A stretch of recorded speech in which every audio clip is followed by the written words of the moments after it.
C'est quoi ce Yom Yerushalayim? Depuis quand est-ce qu'on le fête et comment on le célèbre? Pour répondre à ces questions, il faut revenir presque 2000 ans en arrière, lors de la dernière destruction de Jérusalem, la destruction du temple par les Romains. Depuis 2000 ans, on n'a pas arrêté de prier pour Jérusalem, on s'endeuille à Tisha B'Av pour la destruction du temple, et ceux qui peuvent essayent de se rendre à Jérusalem, de venir au Kotel pour voir les ruines de ce qu'était cette ville. En 1948, le peuple juif a enfin un État à lui. Mais les États arabes attaquent tout de suite, il va y avoir de violents combats et on va perdre Jérusalem. Les nouvelles frontières de l'État s'arrêtent juste avant la vieille ville de Jérusalem et pendant 19 ans, pas un juif ne pourra venir prier au Kotel. Et qu'on soit religieux ou pas, tout le monde aspire à revenir à Jérusalem. En 1967, Israël est menacé par au moins 5 pays et elle décide de lancer une attaque préventive. C'est le début de la guerre des 6 jours.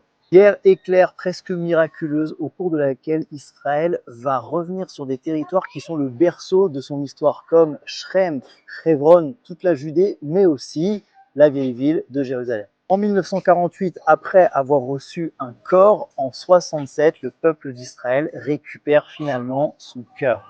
La première question sur Yom Yerushalayim, c'est qu'est-ce que cette ville a de si spécial pour qu'on continue d'y aspirer pendant 2000 ans? Peut-être que son secret se cache dans son nom. Le mot Yerushalayim vient du mot Shlemut, qui veut dire la perfection, c'est-à-dire la capacité à unifier, à créer l'harmonie entre des choses qui a priori ne vont pas forcément ensemble. Car Yerushalayim, c'est l'endroit qui relie le ciel et la terre. C'est le lieu de la rencontre entre le spirituel et le matériel. Et c'est pas seulement l'unité verticale, c'est aussi horizontale. C'est la ville qui va réunir toutes les tribus 3 fois par an chez Ossa, Kol Israël, Chaverim. Alors Jérusalem n'a pas été divisée en tribus, elle appartient à tous. Mais c'est pas seulement le lieu du spirituel, c'est aussi le lieu du politique, le lieu du palais du roi. Lorsque la reine de Saba vient rendre visite à Shlomo Améler, elle voit le temple, très bien, elle voit le palais du roi, ok, mais là elle voit un pont qui relie le palais du roi au temple, et là elle comprend qu'il y a quelque chose d'unique dans cette nation. Et dans cette ville qui est en fait le cœur, qui ressent tout le monde et qui donne à tout le monde.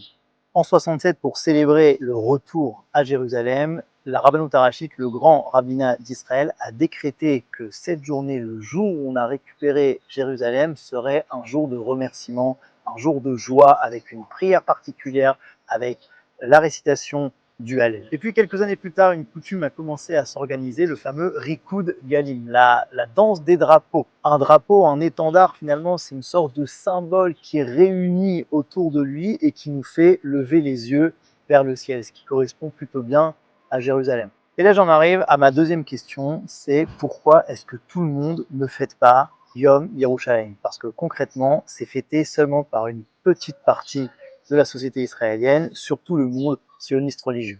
Le monde orthodoxe, lui, reste toujours prudent par rapport aux événements historiques s'ils sont réalisés par des gens qui sont loin de la Torah. Malgré tout, ce monde qui a prié pour Jérusalem pendant 2000 ans ne peut pas aller contre ses sentiments naturels. Et en 67, il y a une énorme joie dans toutes les yeshivot. Et jusqu'à aujourd'hui, Yom Yerushalayim est rappelé comme quelque chose de positif, même dans le monde orthodoxe. Mais le monde laïque, qui lui fête très largement Yom Ha'atzmaut. Pourquoi est-ce que Yom Yerushalayim n'est pas beaucoup plus fêté? C'est pas un jour férié. Si on n'est pas à Jérusalem au moment de la danse des drapeaux, on ne se rend même pas compte que c'est un jour spécial dans le reste de la ville et dans le reste du pays. Et la seule réponse que j'ai trouvée pour l'instant, c'est que ça fait peur de fêter Yom Yerushalayim. Parce que fêter notre retour à Jérusalem, ça voudrait dire qu'on est finalement la continuité de ce peuple de la Bible qui a un message pour le monde entier, et ça, c'est une grosse responsabilité. On préfère se dire qu'on est un peuple comme tous les autres qui aspire à vivre bien et tranquille.